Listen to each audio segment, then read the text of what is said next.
It's been some time since the events of the Second World Warrior tournament where M. Bison, the leader of the criminal cartel Shadaloo, was thought to have met his end at the hands of Akuma, only for the megalomaniac dictator to escape death once again. During the time between Bison's third death and his eventual return, the power vacuum left from his death leads to Seth, one of Bison's many replacement bodies, going rogue and taking control of the Shadaloo Intimidation Network, S.I.N for short, and waging a war against the remnants of Shadaloo in order to gain control over the entire world. In order to gain the data and power needed to achieve this goal, Seth hosts a new fighting tournament in the hopes of gaining the data needed to fuel the Police Machine, a mysterious creation of S.I.N's. As a means of gaining the power needed to stand above humanity, Seth hopes to lure the wandering fighter Ryu to his tournament in order to steal his highly powerful data. After many of the fighters clash and eliminate each other throughout the competition, a select few soon make their way to S.I.N's base of operations where both Seth and the Police Machine wait. Ryu eventually makes his way to the Police Machine where he is met by one of the replacement bodies. Impressed that Ryu has made it as far as he has, the replica body drops down to face Ryu, telling him to show him the full extent of his power as they face each other in the finals of the S.I.N tournament. The two clash in a tough battle, with the replica body being able to use a variety of moves from the competitors of the Second World Warrior tournament that Shadaloo had unknowingly stolen. Despite its power, however, Ryu is able to defeat the replica body with a strong Hadouken. As the replica body dies from the impact of Ryu's attack, it curses Bison, telling him that his plan will not go as he had intended. Ryu is left alone with the Police Machine when it suddenly activates thanks to the data gained from Ryu's fight. Feeling the dark Hado within him rising thanks to the Police Machine, Ryu desperately fires a Hadouken at it, to no effect. Having followed Ryu to the S.I.N base with Dan Hibiki and Blanca, Sakura Kasugano drops down to help Ryu, but the Police Machine activates again, knocking Sakura to the ground. Sakura tries to get up, but the residual energy from the Police Machine and the Satsui no Hado weakens her. Ryu, wanting to stop the Police Machine before the Dark Hado consumes Sakura, charges at the machine and delivers it a brutal Shoryuken, destroying it. Sakura later comes to as Ryu carries her out of the base, with Sakura voicing her joy in seeing him again. At the same time, Sagat finishes off one of the replica bodies. As he stands next to its body, Sagat ruminates over his journey from feeling like a failure against Ryu to knowing that winning is of no consequence. Wondering if this is what he sought all along, Sagat tells the replica body that its fists were mute due to him not having a soul. Sagat ponders on if he has changed, having once considered himself as mute as the replica body was. Deciding that only one man can answer that question, Sagat leaves the S.I.N base. Fei Long confronts another replica body and asks if they were really the ones who attacked his movie crew.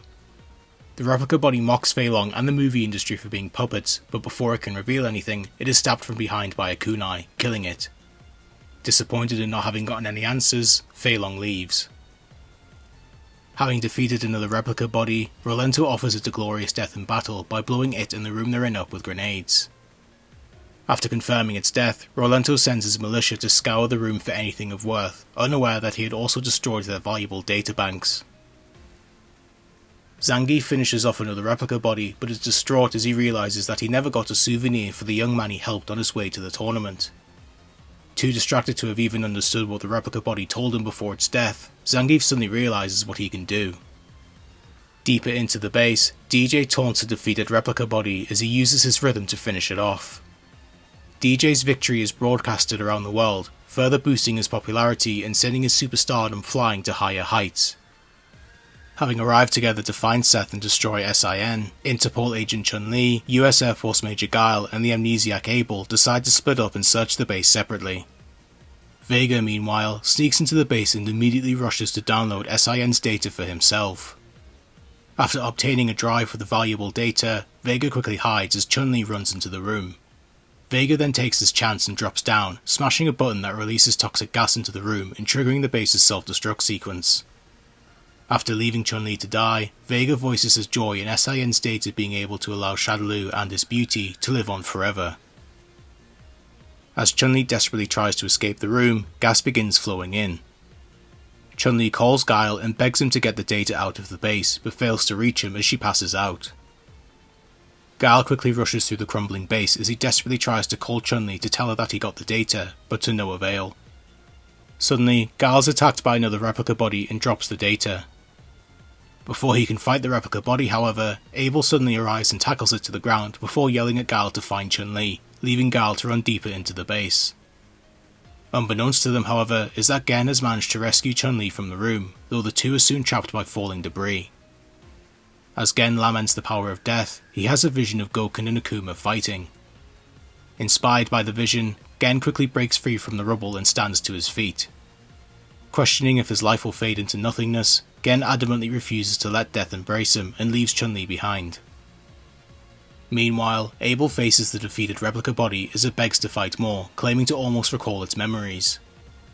Suddenly, the body is killed from behind by M. Bison, who tells the replica body it has no need to remember its trivial memories.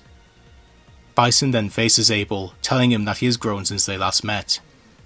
Vowing to meet him again, Bison vanishes, leaving Abel to walk away from the defunct replica body with more questions than answers. Balrog frantically searches through the remaining files of S.I.N in search of treasure when he notices a young bandaged boy behind him.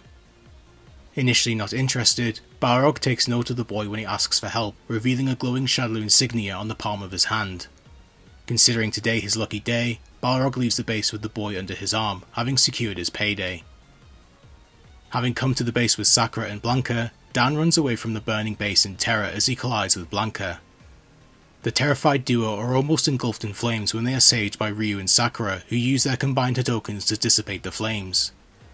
Not wanting to be shown up by the two, Dan confidently tells everyone that they have to leave quickly in case his awesome might is unable to save them again, much to the confusion and shock of everyone. Crimson Viper defeats another replica body, who posits that Viper was possibly a little too good at her job, having done everything asked of her and then some. As it realises that she was working for the CIA the whole time, the replica body is interrupted by Viper, who finishes it off before heading for the data. Having snuck into the base also in search of S.I.N's data, Cammy finds their reports on the Bleast machine. Horrified to realise that the Bleast machine contains the same type of psychopower used to brainwash her many years ago, Cammy attempts to delete the data in fear of it being used on other people. Before she can, however, Cammy is stopped by Sea Viper, who holds her at gunpoint, demanding that she move away from the console. In a split second, Cammy deletes the data and attacks Viper, who retreats. Viper accepts the loss of the data, as well as years of investigation having been for nothing, and leaves Cammy alone as she delves further into the base. Decapre, having awoken to her true goal of defeating Seth, manages to defeat one of the many replacement bodies. As she stands over it, Decapre is met by Cammy, who recognises her as one of her fellow dolls. Decapre flies into a rage upon seeing Cammy, who tries to desperately calm her to no avail. Decapre eventually collapses, her brain still unstable due to her time spent under both Shadowloo's and S.I.N's control. Decapre then removes her mask, revealing that she shares the same face as Cammy. Cammy is horrified to realise that Decapre is the failed product of the same cloning process that led to her creation, effectively making them twin sisters. Cammy is then interrupted by M. Bison, who reveals that Decapre is on the verge of death, but that he can save her if Cammy is willing to allow him to return her to Shadowloo.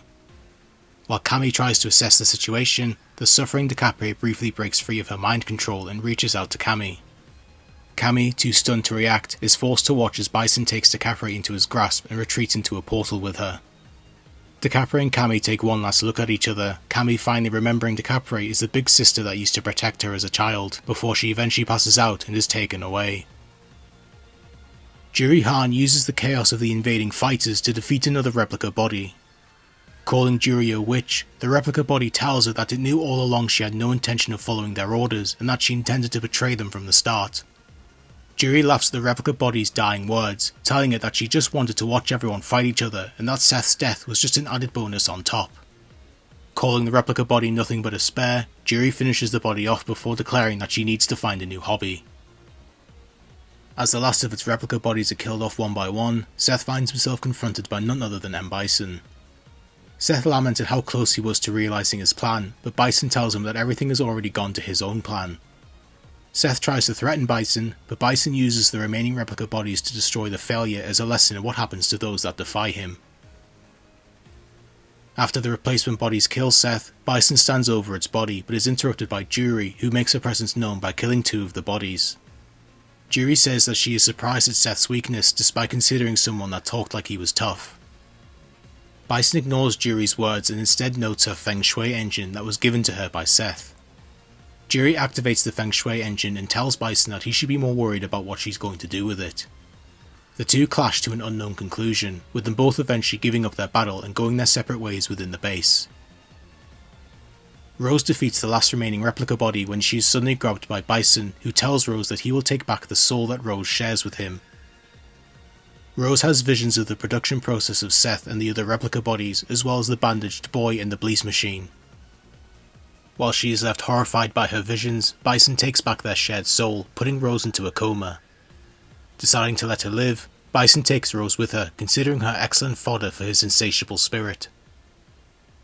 With Seth and the replica bodies defeated, the S.I.N base finally crumbles as the remaining warriors gather around it. Having been found and rescued by Guile after Gen left her, Chun-Li comes to and sees the burning base. Abel hands the retrieved data drive to Chun-Li as the three leave the area. Meanwhile, Vega escapes in a helicopter as he looks down to see Chun-Li, Abel and Guile. Surprised that Chun-Li survived his trap, Vega sees the three with the S.I.N data and shares his disdain at him not being the only one with the prize. Promising to meet Chun-Li again, Vega flees into the night. Balrog and the bandaged boy walk into the mountains surrounding the burning S.I.N base as Balrog asks the boy what he can do. Balrog becomes annoyed, however, when the boy shows no apparent powers, telling him that the replacement bodies of Bison should be able to at least do something. Despite deeming the boy worthless for not being able to do anything on his own, Balrog still takes him along, telling him that he better do something for him as payment for saving him from the S.I.N base, though he is unaware at a glowing Shadaloo insignia appearing on the boy's hand once again. Cammy reunites with her fellow Delta Red members and informs them of her choice to go against orders by destroying the police machine data, though she doesn't tell them about DeCapre. Keith Wolfman, Cammy's leader, tells her that he was actually tracking her every move within the base and congratulates her for destroying the data. Having arrived in time to defeat a replica body, Cody Travers leaves the destroyed S.I.N base when he runs into Guy, who is waiting for him. Guy tells Cody that he unknowingly rails against the teachings of Bushinryu, but has still defeated a great evil through his destruction of a replica body. Because of this, Guy still believes that Cody has some shred of good in his heart, but Cody simply laughs and explains that he took down the replica body because it was simply in his way. Not believing him but understanding what he means, Guy confirms with Cody that he has no intention of returning to life outside of prison. Cody then leaves Guy, assuring him that the only place he should be returning to is his jail cell. M. Bison prepares to leave the S.I.N base with the comatose Rose, but he's instead stopped by Guy, who demands that Bison leave Rose behind or else he'll destroy him and his vehicle with the power of Bushinryu. Bison is infuriated by Guy's display of heroics, but relents and leaves Rose behind. Guy holds the comatose Rose in his arms and begs her to not give in to death as the world still needs her. Rose meanwhile floats aimlessly in a void as she recalls her encounter with Bison as well as her fortune of Ryu's Fool Akana being the one to destroy the evil dictator. Rose wonders if she has died, but the words of Guy soon reach her from within the void.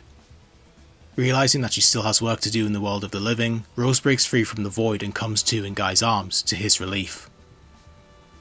With Seth, S.I.N and the replacement bodies destroyed, the tournament is officially drawn to a close and the remaining competitors return to their normal lives. Back in England, Junie awakens from a coma to see one of Cammy's cats staring at her. Cammy picks up the cat and tells it off before asking the startled Junie how she's doing. Junie is at first confused as to where she is, but Cammy calms her fears by assuring her that she'll be there for her, as Cammy is familiar with the side effects of breaking free from M. Bison's control. Junie finally recognises Cammy as Killer Bee, the doll that her and Julie had fought on Bison's orders many years ago. Cammy assures Junie with a smile that her and her cat are there to watch over her, lifting the spirits of the now freed doll. Following the tournament, El Fuerte ponders over what could be the ultimate meal suitable for a hero. Zangief and E. Honda both promote their national dishes, Shankonabe stew and borscht respectively. As the two glare menacingly at each other, Fuerte theorizes that combining the two dishes together should create the ultimate dish. Zangief and Honda are disgusted by the horrific combination that the oblivious Fuerte has created. After parting ways with them and returning home, Fuerte shows a fellow chef his take on a dish Honda had shown him. The chef questions Fuerte's chaotic cooking methods as he adds chocolate gifted by Abel to the already revolting concoction, to the fury of the chef. After returning to Japan, E. Honda finds himself surrounded by the press. The reporters question Honda on how he intends to make up for his sudden abandonment of the pro sumo circuit, having broken a strict code by having left. Before Honda can answer, however, he is approached by a Yokozuna who tells Honda that he won't be setting foot on Japanese soil until he completes the current sumo season. Intending for Honda to take on every sumo wrestler in the circuit at once, Honda gladly takes on the challenge and defeats them all before voicing his intention of joining the Olympics. Sometime later, the Yokozuna questions the sumo wrestlers on the whereabouts of Honda, hoping that they didn't let him leave the circuit once again. Having managed to get on a plane out of Japan, Honda comes to the conclusion that the only way to get sumo on the world stage is to get it into the Olympics, and to do that, Honda decides to join the Olympics committee itself. Following his victory over one of the replacement bodies, Zangief decides to send a photo of him with the body to the young boy he had helped earlier in the tournament, who looks at the photo with his friends. The boy declares that nobody can beat the Red Cyclone and is soon invited with his friends to a wrestling show by Zangief, where they cheer him on in the main event. After escaping from the crumbling S.I.N base, Dan and Blanca watch Sakura say goodbye to Ryu as they prepare to return home. Sakura thanks Ryu for their fight as the two agree to have a rematch sometime soon in the future.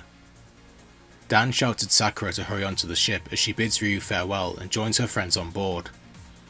Ryu tells Sakura to take care as she promises him that they'll meet again before she departs on the ship with Dan and Blanca. Sometime later, Ryu meets up with Ken and walks with him through the desert back to his car. Suddenly, Rufus and his girlfriend Candy pull up next to the two to call them losers before driving off. Sometime after parting ways with Ryu, Ken stops next to Rufus and Candy, who are stranded in the desert after their bike broke down. Ken offers to tow Rufus's bike, but the latter stubbornly refuses, claiming that the bike breaking down is part of his training. After Ken leaves, Candy once again offers to help Rufus push the bike, promising that it will be faster, but Rufus continues to refuse. As he starts to go pink in the face, Rufus curses Ken, blaming him for his ongoing failures. After many hours of pushing, Rufus and Candy arrive at a gas station where their bike is fixed.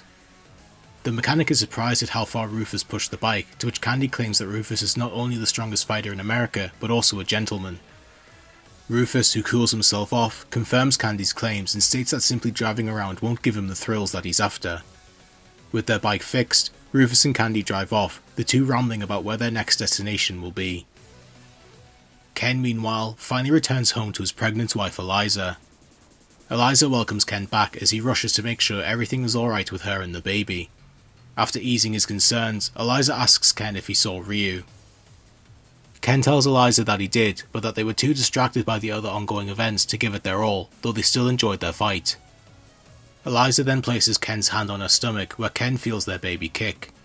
An excited Ken tells Eliza that their baby will no doubt be a better fighter than him. Not long afterwards, Ken and Eliza welcome their son Mel into the world in the hospital following his birth. Ken congratulates Eliza and, after inadvertently making him cry, welcomes Mel to the Masters family. Dan Hibiki and Blanca make a stop in Hong Kong where Blanca writes his mother a letter telling him where he is. Blanca's mother Samantha soon arrives in Hong Kong where she meets with Dan, who points her in Blanca's direction. Upon seeing him, Blanca's mother cries out to him, much to Blanca's shock, who asks his mother why she's here. Samantha assures Blanca that she loves spending time with him and takes him home with her. Blanca reflects on the fact that though people still stare at him, he doesn't let it get to him anymore, as the most important thing to him now is spending time with his mother. After returning home, Blanca works in their garden when Samantha tells him that they have company. Blanca is initially confused as to who it could be, but is surprised when he sees a crowd of onlookers waiting outside. Samantha tells Blanca that they all came to meet him after hearing about his story in the newspaper. An overwhelmed Blanca tries at first to flee from the crowd, but Samantha stops and reassures Blanca by telling him to get some fruit for his new friends. Blanca reluctantly agrees, but soon finds himself having fun with the children and the accepting crowd. After returning to his dojo, Sakura is shocked to see Dan on the floor. After asking if he's okay, a defeated Dan tells Sakura that no one came to apply to his dojo while he was gone, despite putting in the effort to create an advertisement promoting it. As Dan thinks on the reason for what went wrong, Sakura realises that Dan didn't put the dojo's address on the advertisement, thus making it impossible for any new applicants to find him. Upon realising his catastrophic mistake, Dan lets out a defeated wail. Fei Long returns to the studio where production of his next film is resumed. As he warms up between scenes, Abel approaches Fei Long, who remembers him from their fight during the tournament. Abel reveals that he's aware of Fei Long's investigation into Seth and asks him if he knows what he's getting into with S.I.N and Shadaloo. Fei Long stands his ground and agrees to fight regardless of the risk, which Abel was expecting. The two then share the information they have gathered. Sometime later, Abel is returned home by Chun-Li, who he thanks. Chun-Li asks Abel what he plans to do now, with him answering that he intends to travel once things settle down. Though he is still bothered by the mysteries that he needs answering, such as the man who rescued him and his resemblance to Seth, Abel plans to return home for now. Chun-Li wishes him luck and drives off, leaving Abel to greet the puppy he had rescued prior to the tournament. Guile, meanwhile, returns to the grave of his deceased friend Charlie Nash and places a drink next to his tombstone. Guile apologises for having not visited in a while and informs him of their actions in stopping S.I.N's plans.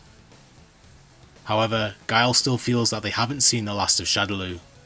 As he goes to leave, Guile tells Charlie that it isn't time for them to toast just yet, as their mission still isn't complete. As they return to their hometown, twin brothers Young and Yang Li reminisce about their adventures in the tournament. As Yun marvels at all the places they visited, Yang reminds him that they'll need to come up with an explanation for their absence to their friends and family. As Yun tries to think of one, they are interrupted by Hoi Mei, who angrily admonishes the two for leaving town without telling anyone. Yun tries to flee from the livid Hoi Mei, but Yang trips him up. Yang carries their bags as Yun is dragged by the ear by Hoi Mei, who tells him that their uncles are going to have a word with them. Upon returning home, Yun and Yang are put straight to work by their uncles as punishment for them leaving. As Yang carries a crate outside, he is met by Chun-Li, who is already preparing to leave shortly after returning home. Chun-Li warns Yang that they'll get in trouble if they keep leaving town without telling anyone, but Yang is still grateful for the experience despite the trouble they got for it. Chun-Li is positive about the lessons Yang has learned as the two are soon joined by Yun. Chun-Li tells the two that she intends to pay her respects to their Uncle Lee before leaving, but thanks the two for their help in the tournament and in town. Yun and Yang bid their farewells to Chun-Li, telling her that she can rely on them any time and to not hold Yun's screw-ups against them. Chun-Li leaves as Yun bickers with Yang, with the two eventually promising to meet her again. As she bids farewell to Yun and Yang, Chun-Li meets with Guile, who waits for her. Guile asks Chun-Li if she's ready to leave her home once again, to which Chun-Li says that she is. Throughout the tournament, Chun-Li has realised that everything she has accomplished is not just for her father, but for herself as well. After accepting that there is much more she could be doing, Chun-Li decides to once again rejoin Interpol as her and Guile leave town. After parting ways with Chun-Li, Guile returns home where he reads a newspaper reporting S.I.N's defeat. Guile then returns to his wife and daughter, happy to be home at last. In India, Dalsum's son Datta reads a letter from his pen pal Amy, who informs him of Guile's return home. Amy tells Datta that her and her family will be throwing a party for Guile, making Datta wonder what type of party they'll have. As he watches Dalsum and the villagers play with their returned water, Datta runs to join them, deciding that their celebration looks more fun than any party. Sometime after the festivities have ended, Dalsum sits on a hill overlooking the village as he laments over the evil nature of Shadaloo and S.I.N. Despite knowing that evil can never be truly vanquished from the world, Dalsum knows that humanity is still worth fighting for as Datta gives him a hug. As he walks through a forest during a rainstorm, Thunderhawk thinks back on a meeting he had with Rose during the tournament. Rose informed T-Hawk that his lover Julia is now a shell of her former self after she managed to break free from Shadaloo's grip sometime after the Second World Warrior tournament. Despite this revelation, T-Hawk retains his desire to see Julia and is given her location by Rose. As he nears the house where she is staying, the old couple that have taken the comatose Julia in remark at her staring out the window as if she is waiting for someone to arrive. Having lost her memories as well as her ability to speak and engage with the world around her, Julia sees T-Hawk come up to the house but is unable to react, showing no emotion at the sight of her lover.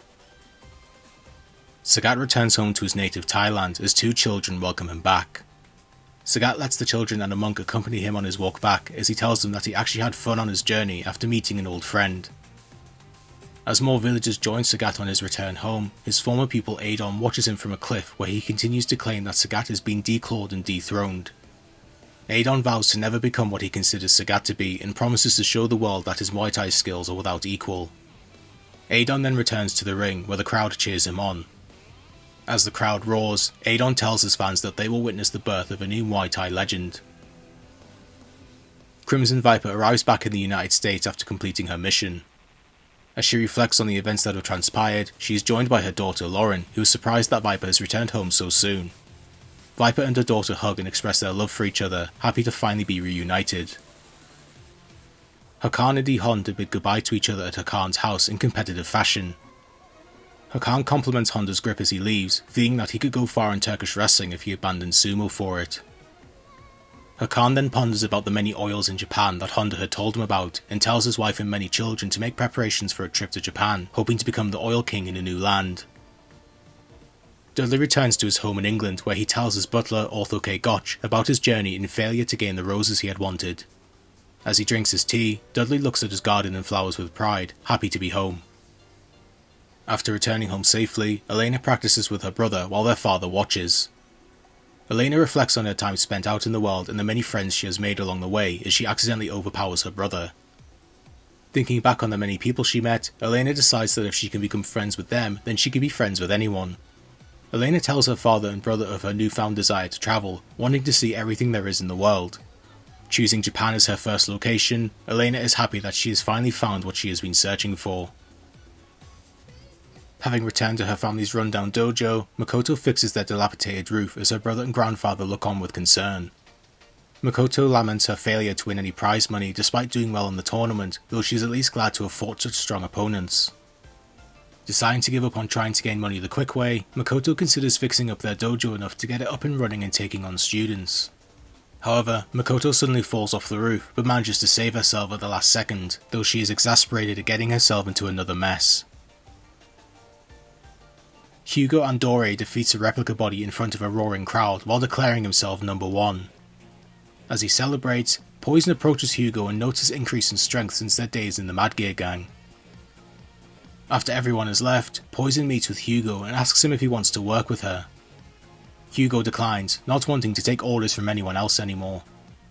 Poison tries to persuade Hugo to let her manage him, telling him that she can make him into a superstar.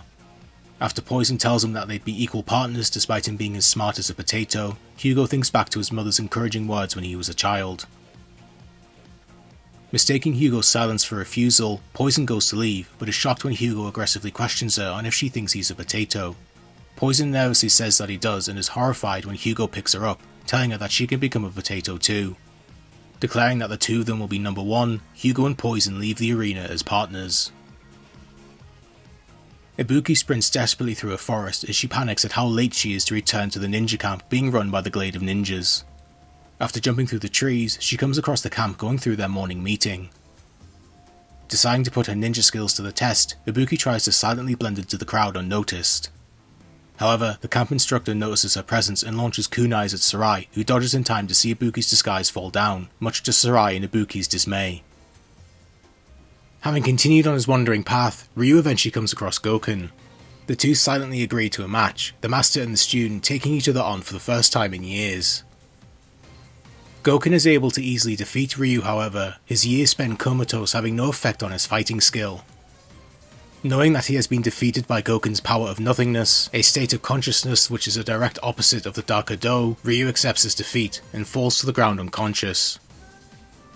Somewhere nearby, Akuma finishes another replica body as he senses the return of his brother Goken, who he thought he had murdered years ago. Goken stands over Ryu's defeated body when he too senses Akuma, realizing that his brother is also aware of the Satsui no Hado within Ryu. Akuma then arrives to confront Goken, livid at him for sealing off the Darker Do within Ryu via the power of nothingness. Akuma tries to attack Goken, but to no effect. The two brothers then face off, giving ownership of Ryu and his Darker Do to whoever wins. The two fight in a hellacious battle, with Goken eventually coming out as the winner. Defeated, but not willing to give up his pursuit of Ryu just yet, Akuma retreats into the unknown, leaving Goken with Ryu, who decides to leave and keep watch over him. Gen walks through a forest as he reflects on the vicious battle he witnessed between Goken and Akuma. Satisfied with what he has seen, Gen decides that it is time for him to return to his own fight to the death. Despite coughing as a result of the terminal illness within him, Gen adamantly declares that his journey is still not over. Livid at his loss to Goken, Akuma lets the Satsui no Hado within him explode in a venomous rage, his fury towards his brother and Ryu stronger than ever before. Sometime after parting ways with him after the tournament, a relaxed Sakura walks her dog when she sees Ryu in the distance and excitedly goes to meet him. The two have a brief reunion before Ryu carries on, his meeting with Goken still playing on his mind. As he returns to the waterfall he had first set off from, Ryu takes a break to reminisce about the people he has fought while on his travels. Wondering if they have helped him become stronger, Ryu is able to split the water in half with a Hadouken, something he was unable to do prior to the tournament. Pleased with his progress, Ryu promises to meet his friends and rivals again as he continues on the path of the warrior.